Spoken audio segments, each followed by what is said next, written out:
So in today's video, we're going to talk about how to select the HVAC system.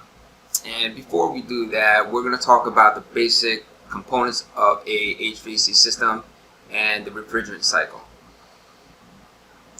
And we're going to discuss some of the main types of HVAC systems, and that is the split system, where the condensing unit is separated from the evaporator, which we'll discuss those terms later on in this video. And a package unit is where the condensing unit and the evaporator are all together in one box. A heat pump system can either be in the form of this split system or package unit, and the only difference would be that it reverses the refrigerant flow, so you can actually get cooling as well as heating from the same equipment. Once we discuss all this, we're going to get into selecting the HVAC equipment and some design considerations when doing so. Okay, so here is a basic split system you see here on the left here, where you have the condensing unit separate from the evaporator, which is the indoor unit, which you see here. So, as you see here, this indoor unit is made up of a couple parts. Here on the lower box here, you see, there's a centrifugal fan, which is represented by this. And this blows the air from the space down this return duct in and through this evaporator, which is the refrigerant coils that you see right here. The refrigerant coil is connected to the condensing unit with refrigerant lines, which you can see here. And the condensing unit is now cooled from the outside air by this fan, which will blow the air from outside into the unit through the unit this way. And as this is happening, heat is being rejected from the refrigerant. Breaking all this down, you can see on the right is a simplified diagram of the refrigerant cycle and the main components of it.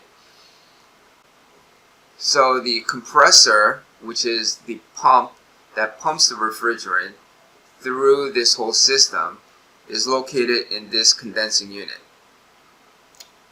Okay, and this picture is represented by E, which is here. So it looks a little different from this picture, but it is the same thing.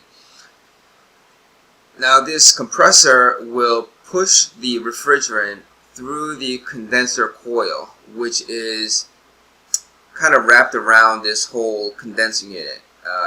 It might be hard to see, but it's actually here, and it basically wraps around this whole unit here, and that's the condenser. So once it passes through that, it goes into this metering device where the pressure is dropped, which also lowers the temperature of the refrigerant line. And once the temperature is dropped, it goes through these coils here, which is called the evaporator. And the evaporator is located here in this picture. So as the room air passes through the evaporator, the heat from the air gets transferred into the cold refrigerant, and that basically takes the heat out of the air, cooling the space, and the evaporator now gets pumped into the intake of the compressor, and the compressor pushes the refrigerant while also adding pressure to the refrigerant. And as the pressure is increased, the temperature of the refrigerant also increases. Now, once the temperature is increased, there is going to be a temperature difference between the outside air and the temperature of the refrigerant. And the higher temperature of the refrigerant compared to the air allows the heat to be rejected from the refrigerant into the outside air. And the cycle repeats where the heat is taken out of the interior airspace and discharged to the outdoors through the refrigerant system. So now we're going to look at the graph of how a refrigerant cycle looks like based on pressure and enthalpy. Enthalpy is just the heat content of the refrigerant. So if you look here, this is a refrigerant type, so R-410A. And if you look here, on the left side is the pressure, and here is the enthalpy. It's basically heat content per pound of refrigerant. And as you can see, this graph is a simplified version of this graph here. So you have two pictures here. So on the bottom, these points here, 1, 2, 3, correspond to these points here, 1, 2, 3. Alright, and this is the compressor. So here, from 1 to 2, the compressor will pump the refrigerant, increasing the pressure. As the pressure goes up, the temperature goes up, which you can see right here. As the lines, these horizontal lines, go up, you'll see the temperature here starts to go up, as you can see here.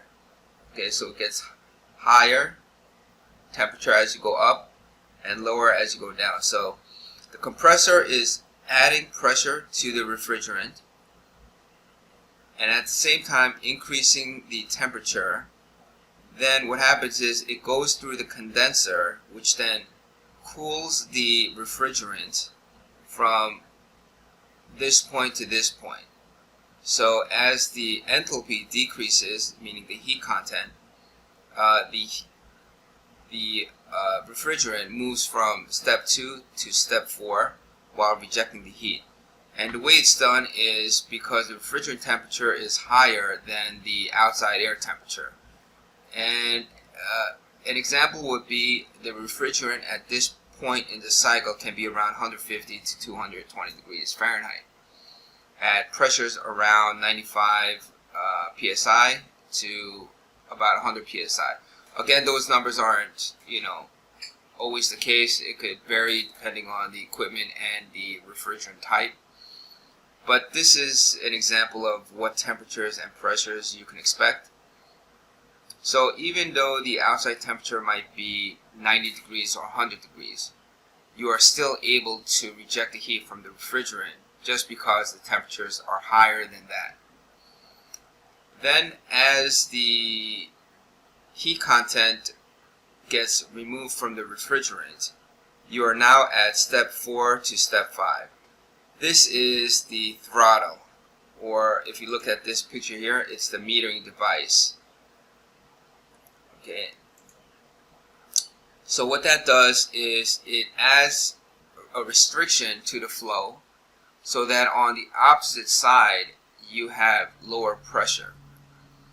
And that's denoted by this drop. So pressure is on the left side. It goes from 4 to 5, dropping the pressure across this expansion valve. Okay, or it could be called the throttling device. And it drops the pressure, which drops the temperature of the refrigerant.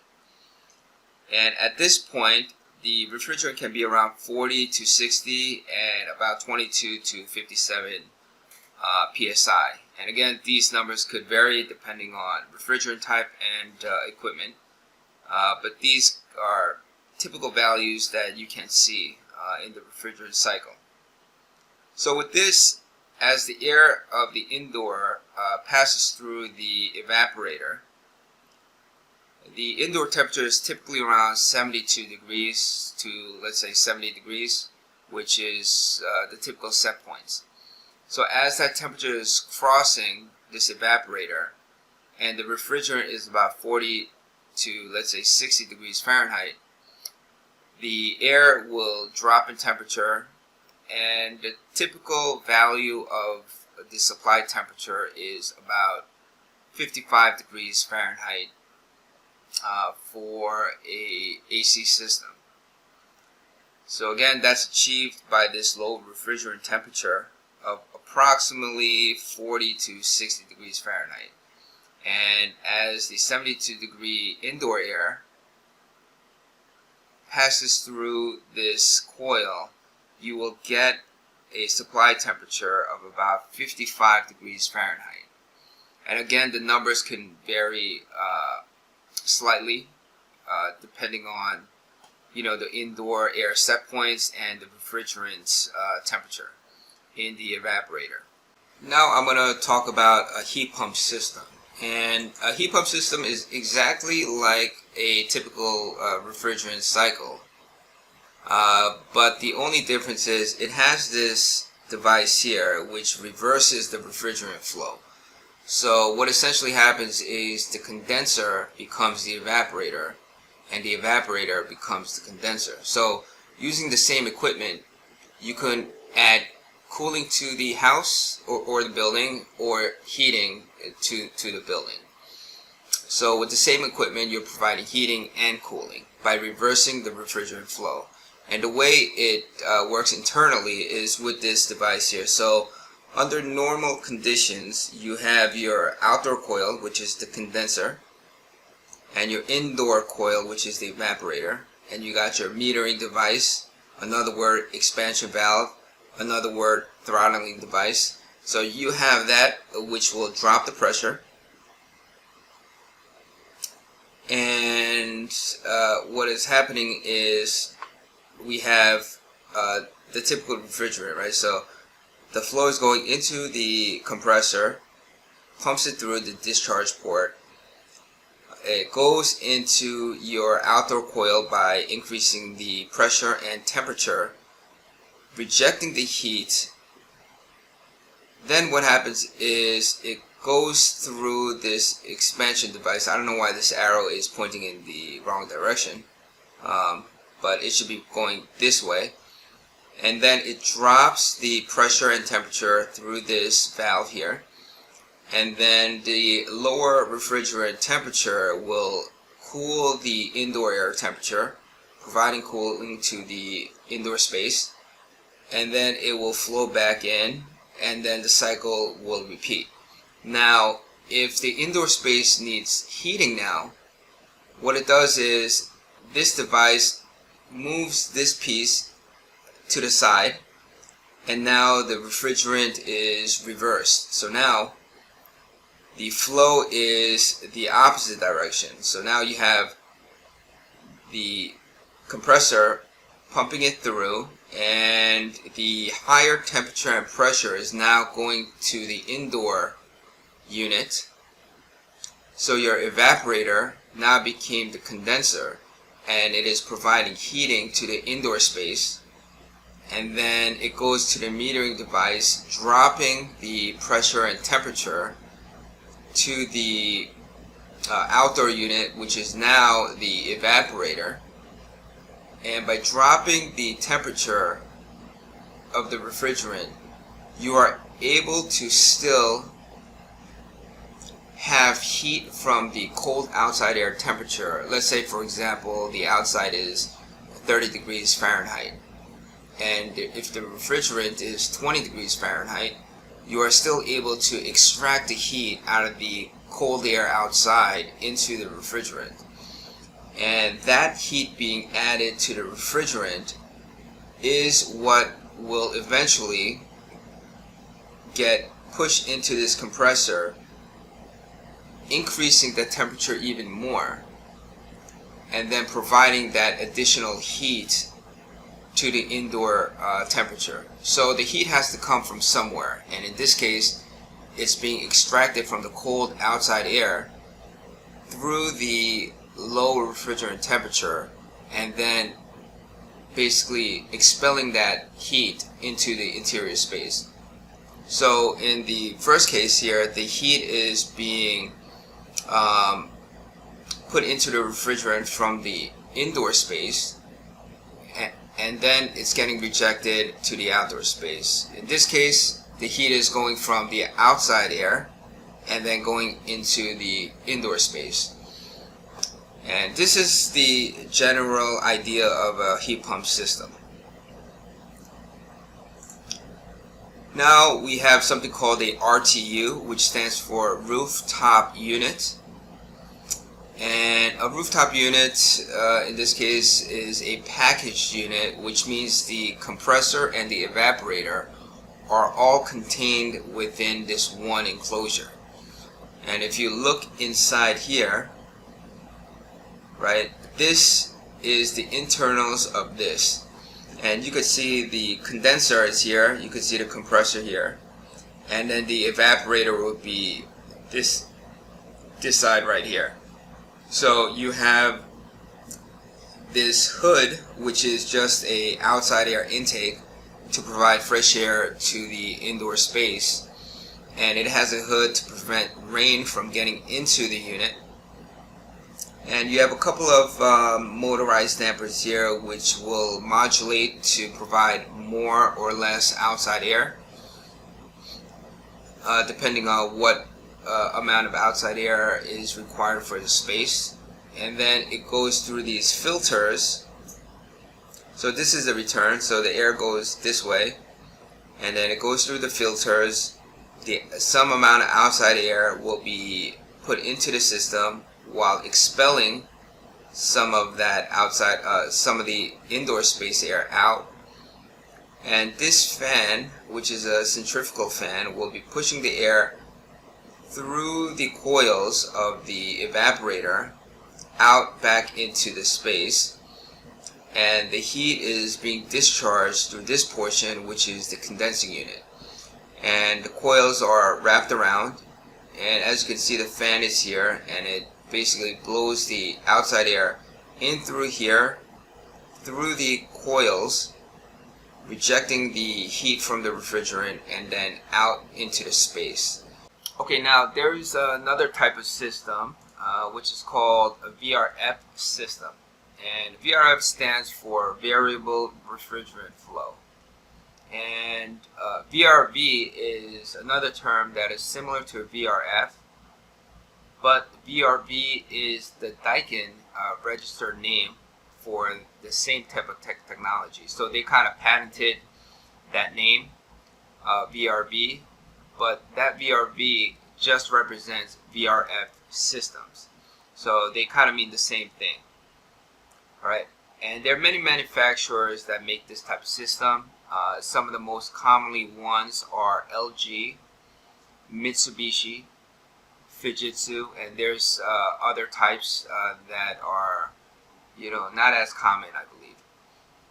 Okay, now with a VRF compressor, the compressors are inverter type, and what that means is it modulates, meaning the flow can vary based on how much heating and cooling the system needs. And by varying the power to what is needed, the energy consumption is reduced, making these type of systems very efficient. And not only are they efficient, they're also less noisy, which could be an issue with the older type of HVAC units, which make just a lot of noise. These units are very quiet as well as very efficient compared to other type of HVAC units. Now with these type of units, you can actually connect multiple indoor units to the condensing unit, and you can see up to 15 to 50 indoor units can be installed to one condensing unit, which obviously depends on the manufacturer and the model number. And if you look here, these are examples of the condensing unit for VRF systems. And right here is a type of VRF system from Mitsubishi. Okay, it's City Multi, and the H2I is a heat pump type of system from Mitsubishi. And if you look here, you can see they could provide 78% of the heating capacity when the outdoor air is negative 13 degrees Fahrenheit. So it could provide heating at very low outdoor air temperatures. Okay, now if you look at this picture, you'll see that this one outdoor condensing unit can be connected to multiple indoor units. As you can see here, this is a wall-mounted unit, and these are ceiling units here. And you can see more examples of how the condensing unit looks like for this type of VRF system. So the smaller tonnage ones look like this, and the larger tonnage condensing units look like this. So here are some of the indoor units that you could find on a VRF system. And you can have a wall-mounted unit, which is this. So there are different types, and you could have some ceiling cassette units. Okay, these are the wall-mounted units. They would look like this. You can have a ceiling suspended type of unit, which looks like this. Floor standing units.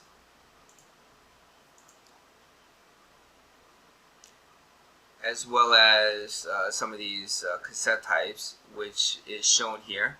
So cassette type would look like this installed in a ceiling, and the air would come out of these openings that are on the four sides of this. And you can also have ceiling concealed ducted types, which looks like this, but in this case, it's not concealed because you have an exposed ceiling. But if there was a ceiling, you wouldn't see this unit, and all you would see are the supply openings on the ceiling. And you also can have a unit such as this, which can be mounted on the floor, or it could be installed horizontally on a ceiling if you'd like.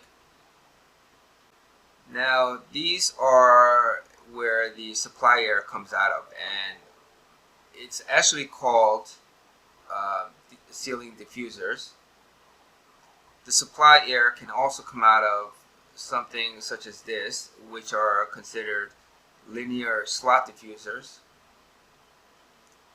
or it can be linear grill diffusers, such as this here. Okay, now when selecting an HVAC unit for a building, there's a couple of design considerations you have to look into. First one is, how many indoor units do you actually need per floor? Okay, and indoor unit can be used per zone, because each indoor unit will have a thermostat, and a zone is basically space that will have its own controls and thermostats. Okay, spaces that will have differing heat loads at a given time should have its own unit. Okay, and some examples will be for spaces that are at different orientations, such as the south or north, you can east or west, which have different sun radiation heat loads at a given time. Also spaces that will have large people load at differing times, such as conference room, may need to be on its own zone. Okay, and the more units you have, obviously is better, but more units will incur more cost. But yes, it will give you better controls. So that's something you also need to consider, which is the budget of the client. If they want to spend more money and they're willing to spend that for better controls, then you can have more indoor units. But if their budget is low, you might need to get worse controls, but then the cost will be cheaper. Okay, the second consideration is how many condensing units and which indoor units will be connected to them. So a condensing unit should be provided for each separate tenant, because you don't want them, the electric metering, to be the responsibility of some other tenant. So each tenant should get their own condensing unit as well as indoor units. All indoor units for that tenant will be on their condensing unit. Sometimes one large condensing unit can be used, or may have to be split into several smaller units due to space limitations on site or to make installation easier.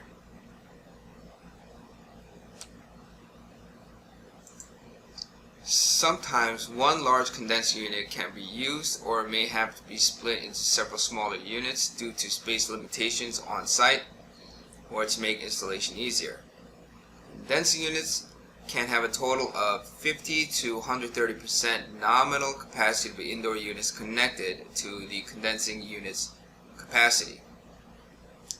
Condensing unit can ramp down to 10% approximately of its rating.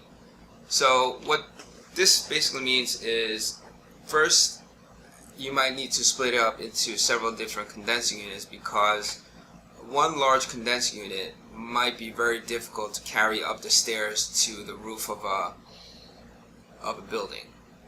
And to get an equipment to bring the large condensing unit to the roof might be very difficult. It might cost more as well. So in that case, you might want to split it up into several smaller condensing units, which are easier to move up the stairs. It could be carried by one or two people, and that'll make the installation a lot easier. Also, a condensing unit for the VRF systems can have a total of 50 to 130 nominal capacity connected. So what this means is, if you have, for example, a 10-ton condensing unit outdoors, you can have more than 10 tons connected to that condensing unit. You can actually have 30% more, so you can have 13 tons of indoor units connected to that 10-ton unit. And the minimum you need connected is 50%, so you need to connect a minimum of at least 5 tons of indoor unit capacity to the 10-ton unit. And this is just for the system to be able to operate properly.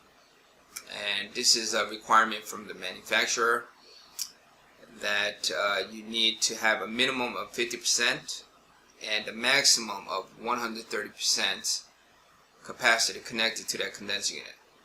But once you have that range connected, the condensing units can actually ramp down to 10% of the rating. So if the condenser is 10 tons, you can actually provide down to 1 ton of cooling for the interior space. Okay, next consideration is what type of indoor units to select. Okay, consideration to what indoor unit type needs to be made, such as whether wall-mounted, ceiling-concealed, floor-standing, etc. will be required. Wall-mounted units are not aesthetically desirable but are cheaper to install since there are no ducts required.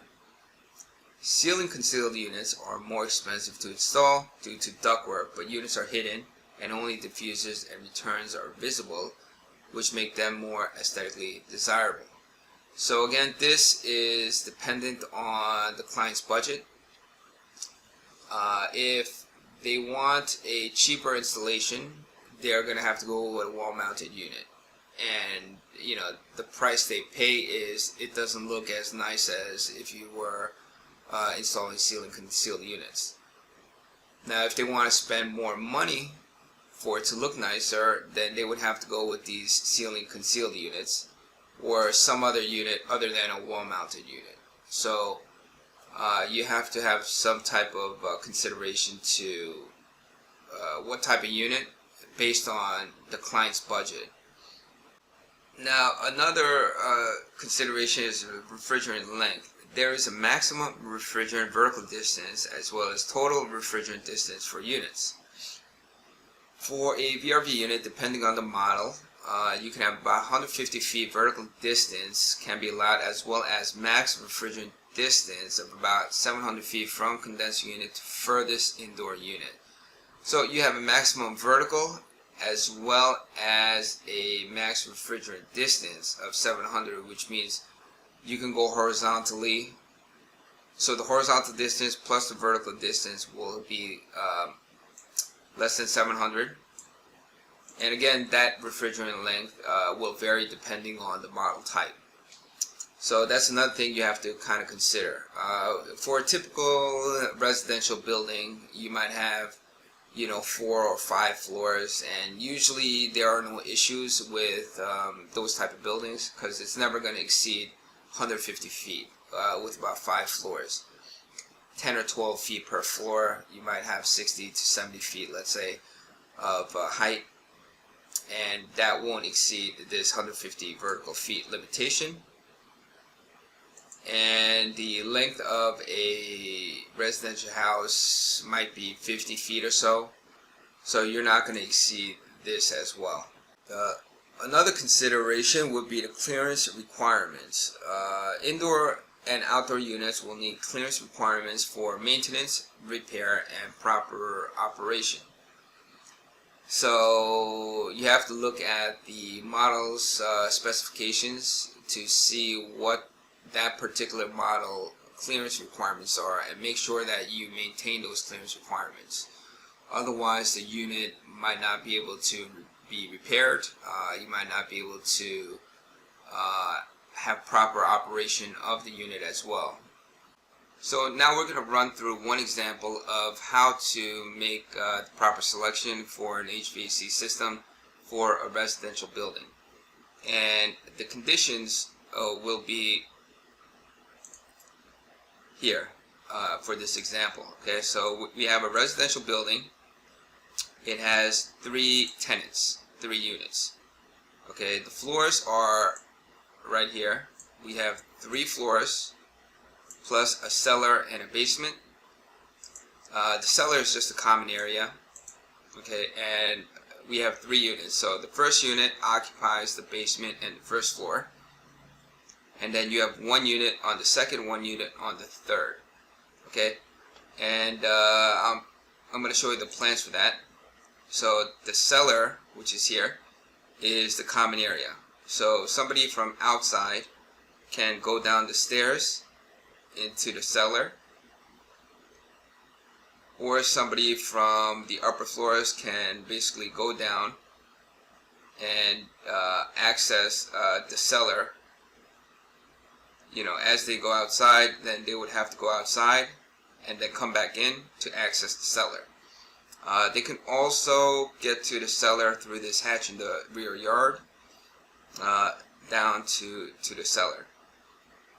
Now the basement is going to be occupied by 1 unit, so they'll come in from the outside, and this will be their door. They come in here, and they have access to their stair, which then leads